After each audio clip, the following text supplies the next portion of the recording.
Assalamualaikum warahmatullahi wabarakatuh. Pada kesempatan kali ini, saya akan menjelaskan tentang pemahaman dasar mengenai teknik sipil. Yang pertama, pemahaman dasar saya mengenai teknik sipil yaitu mempelajari bagaimana merancang dan membangun suatu proyek seperti jalan, gedung, jembatan, dan lain-lain untuk meningkatkan pembangunan lebih maju di suatu negara, terutama negara kita Indonesia. Yang kedua, pengertian dari teknik sipil setelah melihat referensi. Teknik sipil adalah salah satu ilmu teknik yang mempelajari tentang bagaimana merancang, membangun, merenovasi tidak hanya gedung dan infrastruktur, tetapi juga mencakup lingkungan untuk kemaslahatan manusia.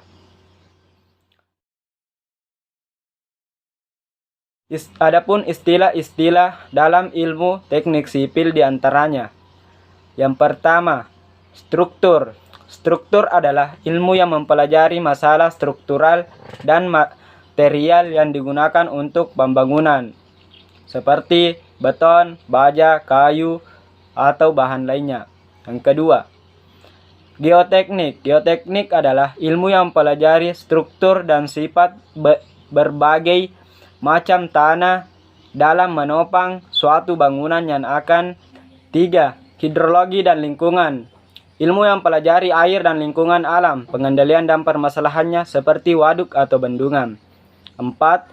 Transportasi. Ilmu yang mempelajari mengenai sistem transportasi dalam perencanaan dan pelaksanaannya. Yang kelima, manajemen konstruksi. Ilmu yang mempelajari masalah dalam proyek konstruksi yang berkaitan dengan ekonomi, penjadwalan pekerjaan, pengembalian modal, biaya proyek, serta semua hal yang berkaitan dengan hukum dan perizinan bangunan hingga pengorganisasian pekerjaan di lapangan, sehingga diharapkan bangunan tersebut selesai tepat waktu. Yang keenam, informatika teknik sipil. Ilmu yang mempelajari penerapan teknologi komputer untuk perhitungan dan permodelan sebuah sistem dalam proyek.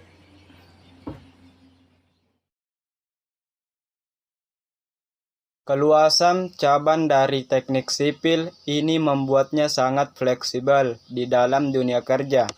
Profesi yang didapat dari seseorang ahli bidang ini antara lain perancangan atau pelaksana pembangunan atau pemeliharaan prasarana jalan, jembatan, terowongan, gedung, bandar udara, lalu lintas, darat, laut, udara, sistem jaringan kanal, drainase, irigasi, perumahan gedung, minimalisasi kerugian gempa, perlindungan lingkungan, penyediaan air bersih, survei lahan, konsep finansial dari proyek, manajemen proyek, dan semua aspek kehidupan tercangkup dalam muatan ilmu teknik sipil.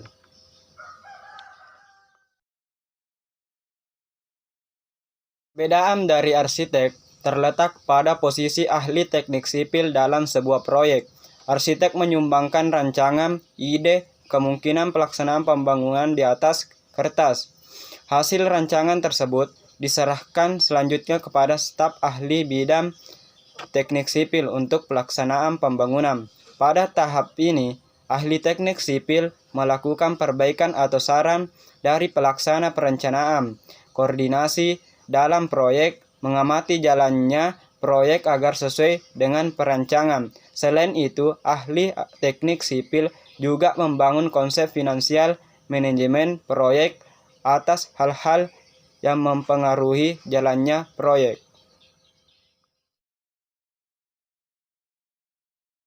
Yang ketiga yaitu bagaimana keterkaitan teknik sipilan dengan mata kuliah pengantar konstruksi jalan dan jembatan.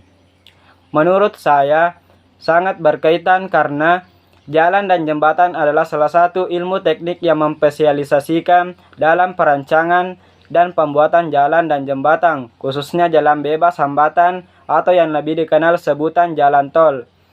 Mata kuliah ini masih merupakan bagian dari jurusan teknik sipil, dan kita akan belajar berbagai aspek dalam pembuatan jalan dan jembatan, mulai dari pembuatan desain, jalan dan jembatan, mempelajari geografi dan struktur tanah, memilih bahan baku, dampak sosial dari pembangunan, pembuatan jalan tersebut, dan cara merawat jalanan dan hambatan yang sudah selesai. Sekian dari saya. Wabillahi taufiq wal hidayah. Assalamualaikum warahmatullahi wabarakatuh.